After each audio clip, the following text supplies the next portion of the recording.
ഇവിടെ ഉള്ള എന്താ വെപ്പിന് തൽക്കാലം ഒരു വെപ്പ് ഞാൻ തരാം.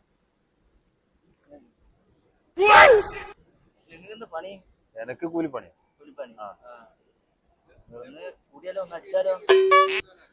ഇന്നലെ അടിച്ചെന്നെ ഇതായിട്ടുള്ളു. പിന്നെ ഇന്ന് അടിച്ചാൽ ശരിയായില്ല. ഇല്ല, കല്യാണം കിട്ടണ്ടേ. ഇപ്പഴത്തെ പെൺകുട്ടിയൊക്കൊന്നും ശരിയാന്നില്ല, സെറ്റാന്നില്ല. കൊറേ നോക്കി. ഇന്നലെ അടിച്ചെന്നെ ക്ഷീണത്തിൽ അവിടെ വന്ന് ഇരുന്നേ. നമുക്ക് കാണാം കിട്ടുന്നില്ല. പിന്നീട് കാണുമ്പോ കൂടെ. ഇപ്പൊ ശരിയായില്ല. ഇപ്പൊ ഭയങ്കര തലവേദനയിലായിട്ട് ഇങ്ങനെ പോന്നു. ഓക്കെ. എന്ത് അമ്മ വന്നതാ? അല്ലാ അതും പോയാ? புன்னகை மூஞ்சையில் மூஞ்சி மூஞ்சி மூஞ்சி மூஞ்சியில்